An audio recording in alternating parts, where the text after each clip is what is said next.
of our university awards as agriculture university in 2014. Two Telugu states were bifurcated, and our Acharya N.G. Ranga Agriculture University came into Andhra Pradesh. And in 2000, from 2014, we are working at LAM as a headquarters. Can you be slightly loud, please? Yes, sir. Yes, slightly loud. Okay, sir. Voice bench.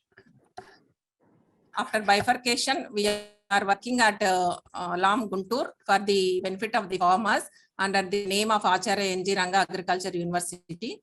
We have 3 wings. Research, teaching and extension wings are there in our university. In teaching, nearly 10 colleges are working, and in research, 33 research stations are working for the benefit of the farmers, and the technologies developed were transferring through extension faculty in our state. Next one.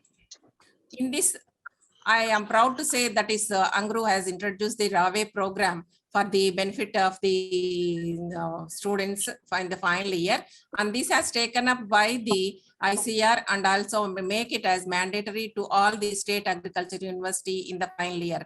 Apart from this RAWE program, we have also introduced the agricultural experience learning program for the benefit of the students. They are raising the seed to seed in their institution level. At the same time, they are exposing to the farmers and also farming situations in the rural work experience program. In the similar way, they are we are under graduation level, we are teaching, that is 1587 students in the PG 186 and PhD 63 students, and finally in agriculture diploma also there in our university, and 2587 students are regularly coming out of this from our university. So far from 1964, 32,000 of the students from UG and 10,000 nearly from PG PhD, and 15,000 of polytechnic students have came out from our university.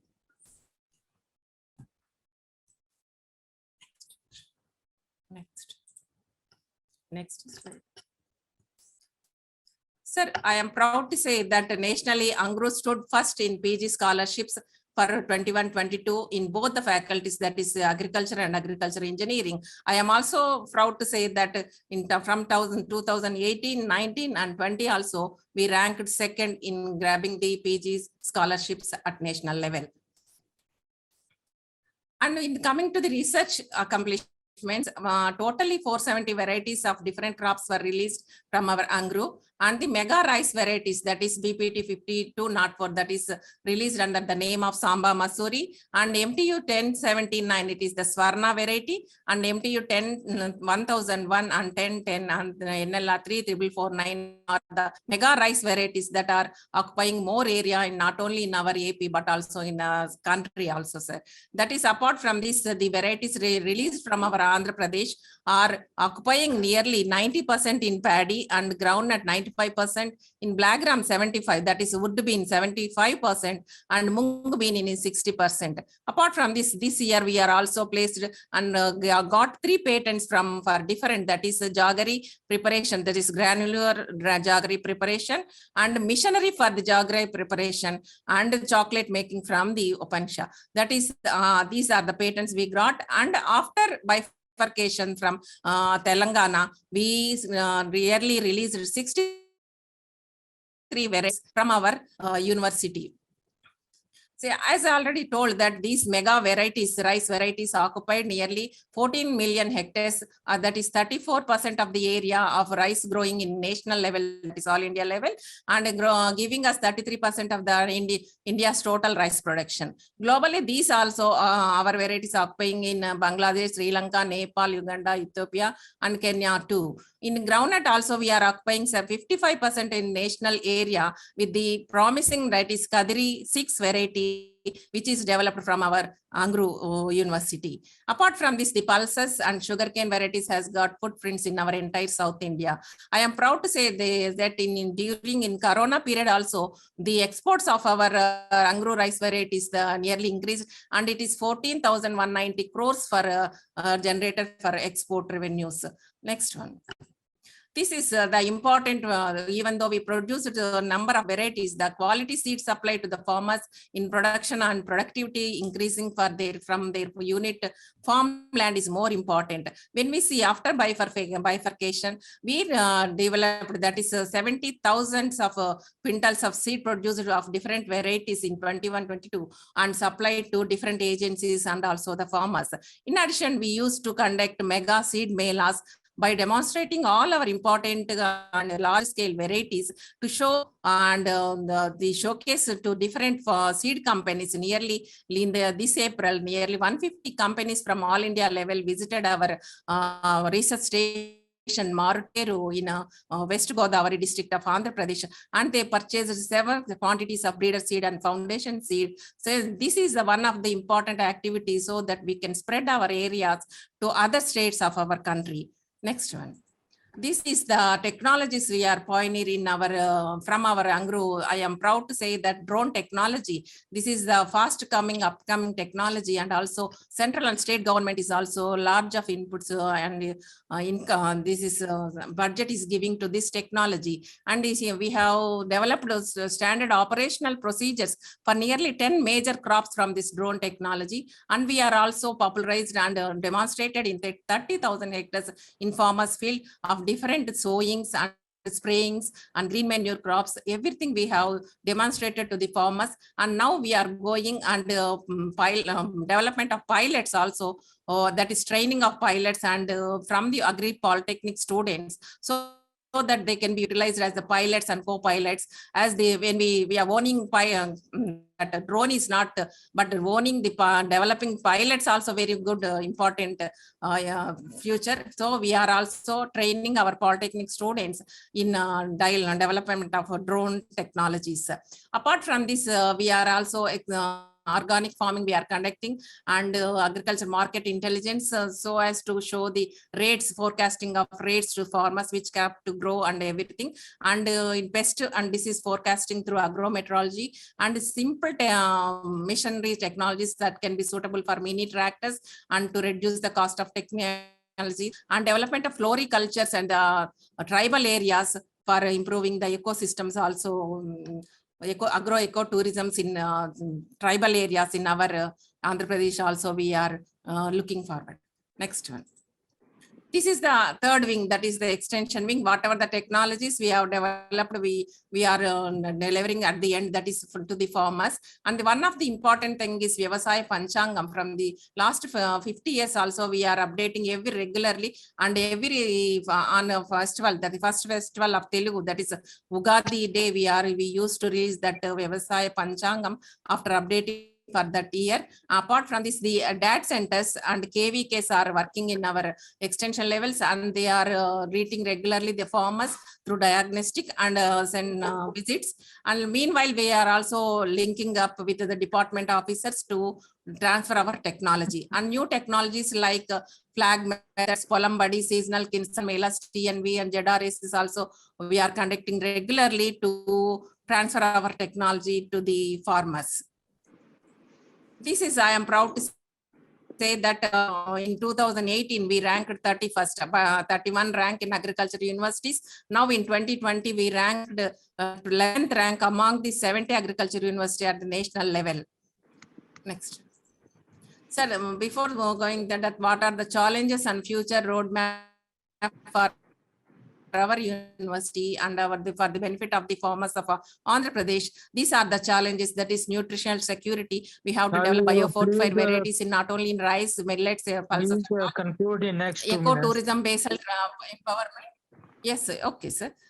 Climate resilient varieties in development, cost technology, and pest and disease future prediction is also more important. And finally, we are transmitting the technologies. In the future roadmap, we are concentrating on quality education and academic excellence. Frontier research technologies, we want to go ahead, and quality seed production and distribution to different agencies and farmers, export oriented production programs, and research outreach and tribal farmers empowerment and doubling farmers income by different methodologies.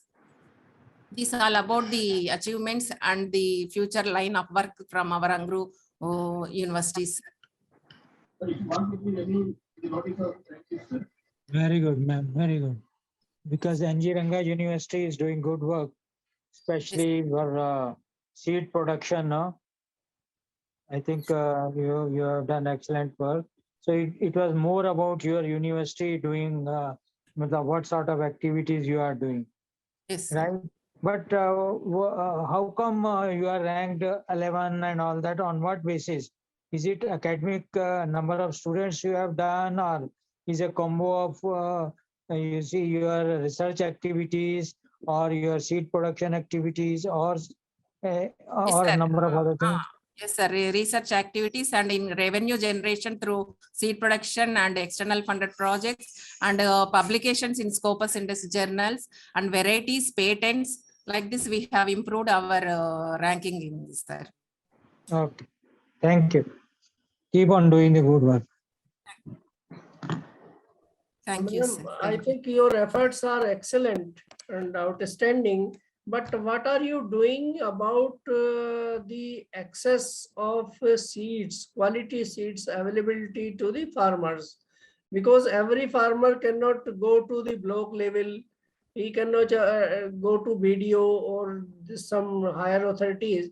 I think there is a need for distribution of quality seeds at the village itself. So how Yes, to, sir. Yes, sir. or it may be available online also. How do we No, sir. take care of that? Yes, sir. One submission, sir.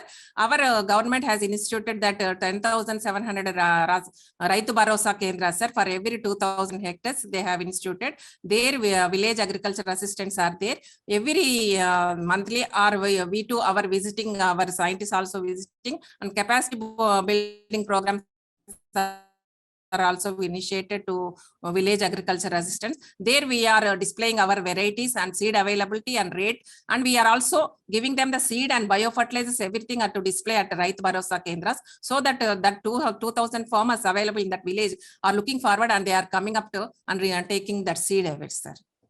Second issue is that, madam, nowadays there is a increased focus on organic farming, zero budget farming and all that.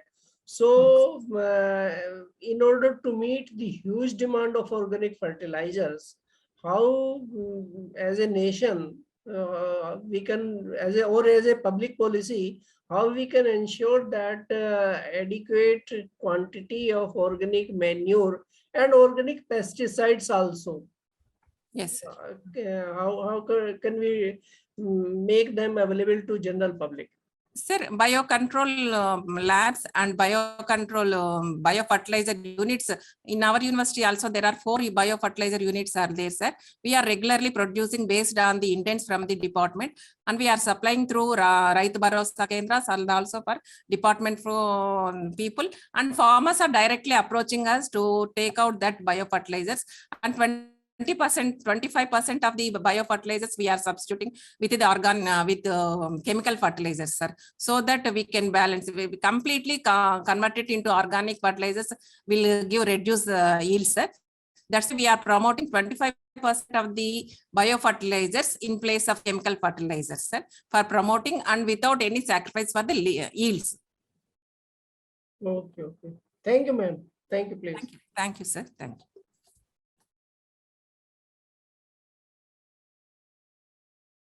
From Jamtara district. This meeting is being recorded. And my presentation is belongs to Elders Club Jamtara. This is the initiation has been taken by the district deputy commissioner in previous year. So I'm going to next slide about the initiative. There is the some old dilapidated building in the district that has to be renovated in the Elders Club. So initiative has been started by the DC Jamtara for the senior citizens, named Elders Club, and there are the facilities for the senior citizen, like all over the whatever the needs for the elders that has been the placed in that Elders Club, like various newspapers, magazines, and some sports, outdoor game, indoor game, like carom board, badminton, and some entertainment resources, TV sets, and like religious books, magazines. These are the these are the resource has been stored where the senior citizen can be able to come here and spend there the best quality time.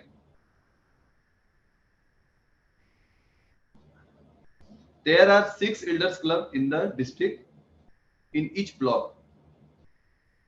First is elders club Jamtala, second is elders club Nala, third is elders club Kundait, and same as in Karmata, Naranpur and Fatehpur block. First elders club has been inaugurated by the Deputy Commissioner on 9th of 2021, first elders club. And after that, 5 elders club has been inaugurated one by one. The concept behind this, that is the DC has been visited some blocks and various elders has come to in front of him and has been told about his issues, about his problem after the retirement or after when he was old age. That is the thing. And if the issue is that a teacher who used to reach students even after retirement and after his wife passed away, he gone to into in depression and wanted to die. So these are the cases for the various old peoples. So idea came up behind this, and DC, our DC has been very bothered about this, and thought that there should be opportunity to the poor and older people so that they live as a dignified social life. Tata का कौन सा है जो elderly वाला किया blossom? Yes, sorry. क्या नाम है उसका? टाटा ने जो शुरू किया है लड़के ने. Is any queries? Please go ahead. Okay. नाम क्या है उसका? I think someone has the. Please mute the microphone. So, the district administration from Jamtara decided to whatever the existing infrastructure, like old, very old building and at the block level. So he has to just recreate that buildings into the elders club. And right now, these centers are running in all 6 blocks of district. Sorry, sir, for interruption. Are you on the first slide only? Yes. First slide. Yeah, actually, we are able to see only first slide only. Okay. So Okay. slides are not moving. Oh, slides are not moving. Sorry for that. Yes, now it has come. Now it's okay. Now it I'm has just come. going to Good. start. Okay. Okay. Now it's viewing. Yeah, it's it's slide okay 3. now. Okay. Start. Okay, as I said earlier that there are 6 blocks in our district, and in each blocks the elders club has been situated. First is elders club Jamtara, next Nala block and Kundait block, Karmatar block, Naranpur block, Fatehpur. You can see in the snapshot that is the buildings that are the very old and old dilapidated building. So it has been converted to the elders club, where the poor people has come, older people has come, and they spend their quality time. Okay. Here the next slide. That is the concept behind this. The older people has come to the deputy commissioner and told about their issues after retirement. Lots of issues has been shared. Apart from this, district administration Jamtara decided that whatever the existing infrastructure in the block to convert in the elders club for the senior citizens at the block level with minimum expenditures, and whatever the resources has been provided in all 6 blocks and converted into the elders club. The steps has been taken for this elders club, that is the converted old dilapidated building into the clubs and recreational centers for the senior citizens, to provide them with an opportunity to interact socially. Second stage is that the block development officer in videos. It is the ex-officer secretary for this committee, and whatever the other committee members, the 60 above 60 age, above 60, they can be joined to the club. So these are the committee members, and next step is that provide the resources like indoor games, carom board, ludo, and whatever the entertainment facilities, TVs, yoga. After that, health checkups, various health checkups, and many activities has been organized already in this year and previous year also to the for the elders people. Next, what are the benefits? Benefits, that is the various benefits like people elders related to elders club has been dignified, and whatever is the vision meets reality, and support to the various support has been provided to him, and they spend their time as well as learn various skills. So the mission is that the people, the older age people, uh, go to the elders club and they meet socially with the other people and contribute their time and gain their knowledge, gain the resourceful knowledge for their harmonious society. These are the buildings which previously is situated in the block and just converted into the elders club. You can see in the left side, the building is very old and very not in the condition that people has come here. So district administration Jamtara converted into the recreational centers like elders club. People, old age people has come here and they spend their time with other old age people. Likewise, the facilities has been provided here.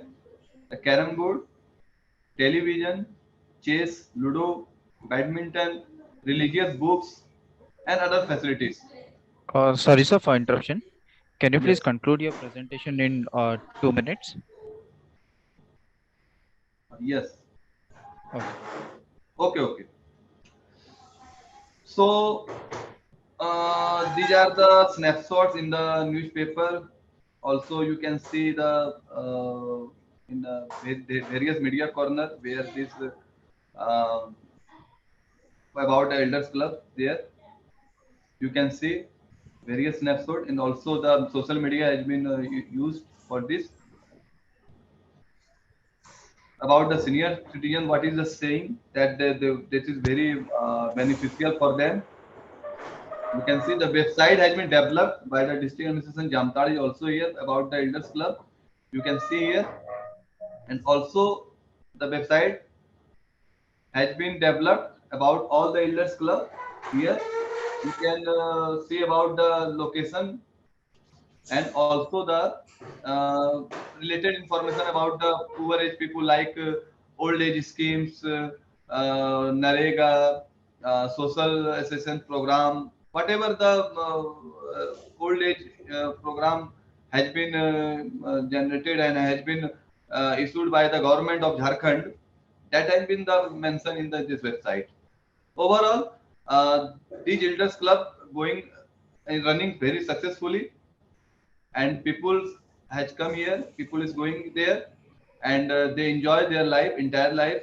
After the next half of their life, after the retirement, they has come here and they spend their quality time. Thank you. Thank you. I think it's a good initiative. You must have heard the Ratan Tata's new venture, Good Fellows. Have you heard of it? Yes sir, yes sir. So the young, you see, the old people, they need company and help from young people, no? So he has taken a step forward, and they are ensuring that such people who need help physically, they are also providing help, Definitely. both physically and mentally. So good thing. One suggestion I had, that Yes, sir. out of these guys who are physically able and mentally able or active, you can use them as a volunteer in your schools if they so wish. Yes, yes. I mean, One thing I want to mention, sir, that is the various retired teachers also go to yeah, the club, and they yeah. provide the knowledge, and they also share the knowledge to among them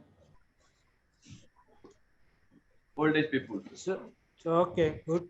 Thank you. All the best to you. I think, sir, very good presentation. Your underlying inspiration, vision, mission, and efforts all are noble. Good wishes. Thank you, sir. Thank you. Thank you.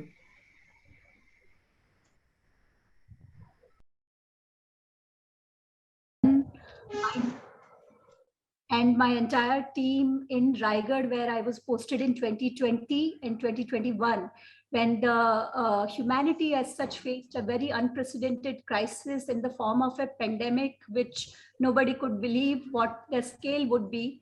And the work that we did to ensure that the liquid medical oxygen manufacturing plants run throughout the year, run without any kind of interruption, despite the district facing multiple natural disasters in 2020 and 2021. While all other districts were precisely focusing on COVID management, Raigad unfortunately had to face cyclone in Nisarga, which was a very serious cyclone in 2020. And cyclone Taukte also passed through Raigad in 2021. Besides devastating floods in 2020 in Mahad and 2021, again in Mahad and Puladpur, followed by landslides. Please move your screen. Yes, Move your sir. screen. Sir, Raigad, at the district, as we can see in the map, it is located in very close proximity to Mumbai, Thane, Pune. I had 4 biggest metropolitan cities of Maharashtra in close proximity to this district, which made it more vulnerable to spread of COVID. It had 4 MIDCs in different tehsils located in the district.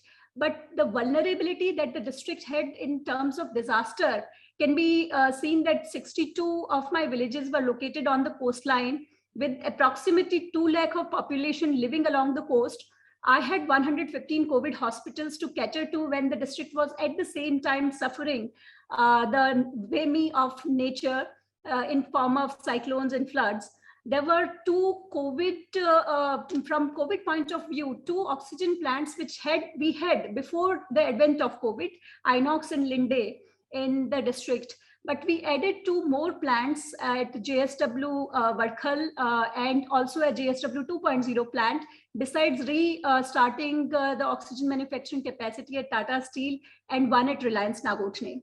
Sir, these MIDCs, while are helpful in terms of finding some CSR support for setting up jumbo facilities and getting PSA plants, this also added to the challenges of district when the first lockdown was announced, because I had lakhs of migrants, laborers, workers stranded in my district. So how to ensure that these important industries, especially from the long-term management of COVID, are running and running fully well. This was not easy because these were uncertain times and nobody wanted any worker to move from one's village to another village. So the first thing that we did, which was a little different, was instead of asking for any applications from the industries which are exempted as per the Government of India order, we took a list from Joint Director Industries and issued a suo motu exemption order for approximately 170 industries in my district, which worked in pharma sector, which worked in food processing, and most importantly, the continuous processing industries, which turned out to be of the utmost importance later during the COVID's first and second phase. While we passed the order, I also ensured that the order is signed by me and the SP, because ultimately the lockdown on the field is implemented by the police machinery. They should appreciate and should not have any dilemma in allowing these industries to work. But as I said, that there was local resistance. Even the MLAs, some local leaders believed that by giving the concession, giving the approval to these industries to run, I am somewhere working against the interest of my district.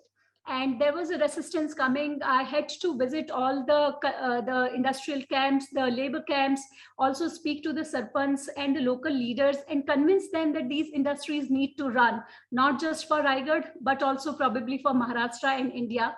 And as I'll tell you later, how the oxygen manufacturing capacity was not interrupted even for a day. And we scaled it up from 200 to 250 metric ton to 650 metric ton during the peak of COVID. And it all enabled not just Raigad district, because the peak time need of Raigad district was hardly 40 metric ton per day, and that too only for 2 to 3 days in COVID second wave.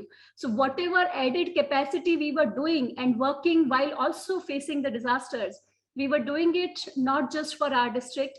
Amidst local resistance, we were working for ensuring that wherever people need it, they shall get it. So we resolved the labor issues. The new licenses were given, like JSW plant had industrial oxygen manufacturing capacity. It had a buffer stock. This was the first plant of JSW or any other large industry which got an LMO license.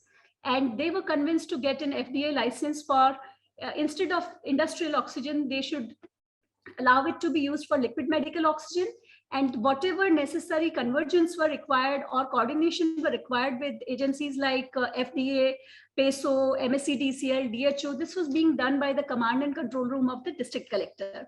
We deployed the teams in every oxygen plant to resolve their smallest issue. If one engineer would get COVID, the villagers would not let other employees working in that industry to go. And it required a lot of effort at the level of SDMs and ADM, who was ultimately made the nodal officer to ensure that each of the smallest problem of the liquid medical oxygen plants are resolved, and they are able to scale up their capacities, even their buffer stocks in times of critical needs for the entire Maharashtra is put to right use. How to give priority to which oxygen tanker of which district was also to be decided at local level.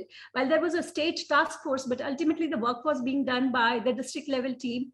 And how we did it, we had to issue orders under Section 25 and of the Disaster Management Act, and also under the 144 of CRPC. While cyclones came, I had to issue the cyclone curfew orders. We directed each agency what was their role in before cyclone, during cyclone. How do we have to ensure that COVID hospitals oxygen supply remain uninterrupted, not just in my district, but also in entire MMR. All the districts in Mumbai metropolitan region were dependent on Raigad for getting oxygen, including PMR districts and up to Jalna, Nandurbar, Nanded, they got oxygen from Raigad.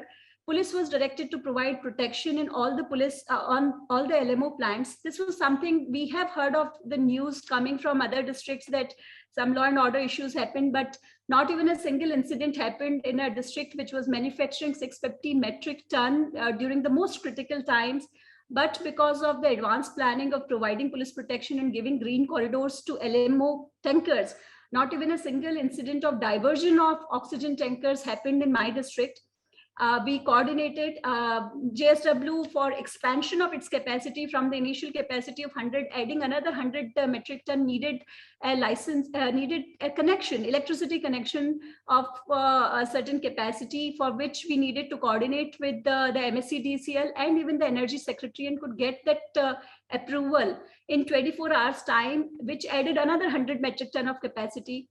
Tata Steel had a dysfunctional plant and required to make it functional. So all necessary approvals. While we cut the red tape, we ensured that the due process of law and getting all the NOCs in place is also followed. In addition, that, as I told, that command and control room was there for addressing the smallest of complaints. So one day I got a call from Linde Tadoja that they are going to have a breakdown and they need a spare part in order to ensure the repair that is required. We had to check with all the LMO manufacturers in our state if they have that spare part available, who can get it. Ultimately, we found out that it is available in Mehsana. I had to speak to Mehsana collector, who was Mr. Patel, who was very helpful. He immediately contacted the vendor in Mehsana, sent his SDO, ensured that the spare part is immediately provided. We got it airlifted from Mehsana to Mumbai airport, and from Mumbai airport to Taloja plant. It was brought in green corridor with absolute police protection. And this entire operation was done in 12 hours time. And that big plant of oxygen manufacturing in Taloja did not break down. And because of that, I don't know how many lives were saved, but 200 metric tons of plant capacity could have shut down for some number of days and would have created massive problems for the state of Maharashtra. This is two cyclones. Actually, Cyclone Nisarga made the landfall in Raigad. And as I'm saying this, there was no experience in the entire administration of facing any cyclone, because Western coast as such has not faced cyclones in over a century. And this cyclone hit Raigad at the peak of first COVID, and at the peak of second COVID, we had another cyclone passing by the district. It might appear as if God was testing our mettle, but exactly because of that, I am here, because the team, entire district team from top to bottom, kept its calm while trying its hard, tireless, sleepless nights, ensuring that not just oxygen, but evacuations had to happen, relief is to be dispersed, all the critical installations are to be kept safe. The most important thing that I realized while doing the work for disaster is tactical and strategic tree trimming is if it is being done in and around the critical installations. Like for LMO plants, we were extremely severe for on trees. And it was difficult personally to cut so many branches and twigs of trees, but the end result was so good because we did not have too much of tree collapse, while the entire district had lakhs of trees collapsing, but none of the critical installations had any major damage because of the trees falling off or any big branches falling off on major pipelines or hospitals. This is how we Sorry, ma'am, for interruption. Yes. Can you please conclude your presentation in 2 minutes? Yes, yes. Sure. So 72 hours of LMO stock was to be provided. When Tokte came, it was, and not just to my district. I also had to ensure that even all the other districts in MMR get 72 hours of stock. In case there is a problem and because of cyclone, no people should die in MMR, PMR or the districts. Some 12-15 districts used to get oxygen from Raigad. How did we do it? This is what collectors do everywhere. But we were doing not just for the people of Raigad, but for the people of entire Maharashtra, and even up to Karnataka, Tamil Nadu, Goa. Oxygen was supplied in trains once the COVID second wave slided a little bit in Maharashtra. The wave came then in Karnataka and Tamil Nadu, where how did we ensure the patient's requirement? As I have said, that 72 hours of additional oxygen requirement was provided, not just in Raigad, but from our district, the tankers were supplied to all other districts. We had deployed extra generators for 72 hours of electricity supply because this all got disrupted in COVID time. In cyclone time, oxygen nurses were deployed. All major government and private hospitals, despite being self-sufficient and no need as such to put in too much of effort, but we decided to install PSA plants and cryogenic oxygen tanks for efficiency of oxygen use in the district of Raigad. The outcome, we had natural disasters one after another, but we could enhance our daily production from 250 to approximately 650 metric ton, and the district required only 40 metric ton on 2 to 3 days. Otherwise, the requirement was never above 30 metric ton. Buffer stocks could be used when other states and even our districts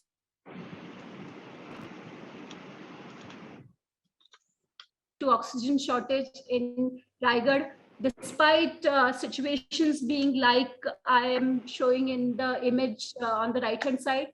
Thank you so much. Thank you. Thank you very much, ma'am. A very good presentation and a very good work done. I think this reflects that even when constraints are there, because these constraints were there all over India. And I remember in Delhi, there were many deaths due to non-supply of oxygen, or inadequate supply of oxygen. Yes. So I congratulate you for doing good work. No questions from my side. Thank you. Madam, I think this was a national priority. Yes, At that point of time, it was a national priority. Everybody was concerned, and I am impressed that you airlifted that spare part with so much effort. But I can't understand why the local MLAs were not in favor. sir, two issues. I don't blame anyone. First thing, they have to take care of their voters. Villagers were scared. Everybody was scared. In the first lockdown, nobody wanted anybody to come in. People were not ready to accept their own relatives. So it was at that point of time when the collector is saying that 170 industries can run, come what may, even if there is the severest possible lockdown, these industries are necessary for the district to run, not just for the district, but the entire country. I had the N95 manufacturing company, Venus company. This was the only company in entire Western India. And we from district had to ensure that the company run 24/7 amidst local resistance. And second, while we were giving oxygen to other districts and other parts of India also, there used to be a kind of genuine feeling in local leaders, political leaders, that there should be as much oxygen as possible in our hospitals, which I kind of resisted. I said that we have to keep oxygen only in terms of the number of patients which require them. Otherwise, Raigad could have stocked hundreds of tons for its own hospitals. But instead of doing that, the administration focused, and we tried to keep convincing the local leaders. It's not that their support was not there, just that their orientation was different, their worldview of the issue was different. And for us, as much capacity as we could enhance. So the difference was that we did it in first wave. We did not ask for applications. We did not ask for any kind of request from these industries. And we suo moto approved most of their approvals. Okay, thank you, please. Thank you, sir. Excellent work. Excellent and outstanding work. Thank you, sir.